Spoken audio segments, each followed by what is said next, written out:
So if you're looking for a lush and wide and really juicy sounding effect, look no further than Chorus Ensemble. Not only does it give you kind of these really amazing wide soundscapes, it can actually be used for the opposite reason, for actually making it thinner and more mono. And I'm going to show you how to do that by demonstrating 3 different instruments and use cases for drum loop, a bass line, and piano. So let's just start by applying it to this kind of basic drum loop here.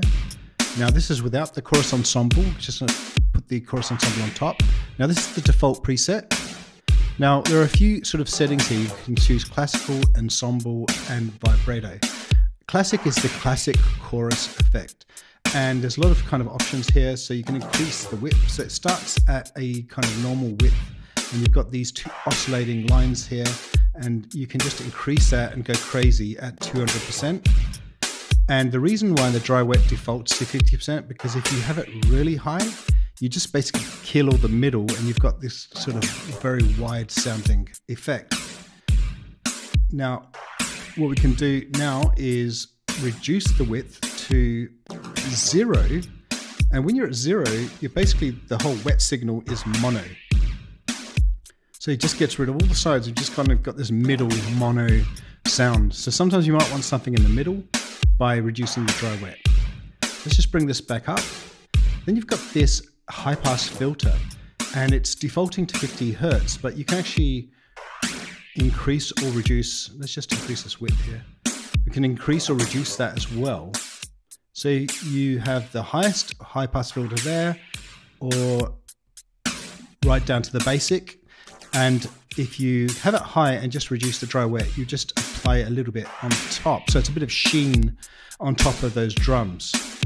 And then the other thing worth noting are the warmth controls. Warmth is like saturation, distortion. You don't want to add too much of this, but this really adds a bit of life to the mix. And then you've got the amount of modulation. So you can see here those curves increasing. You have more chorus. And then then the feedback is how much the output goes back into the input. So this can make it sound absolutely mental.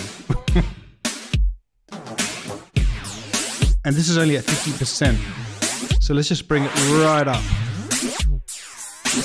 And you can actually invert the signal here. And then you can change how fast the LFO loops.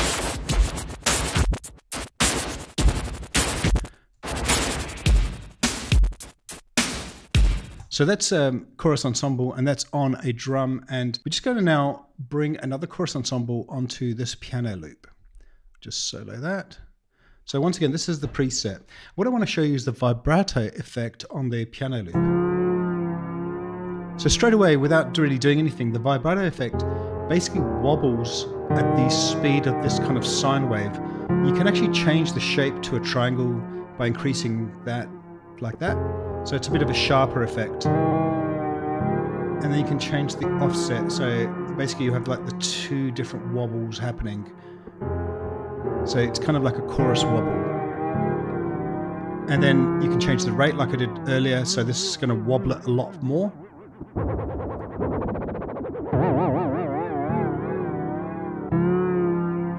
So just a little bit can be really helpful. And once again, you've got that high pass filter.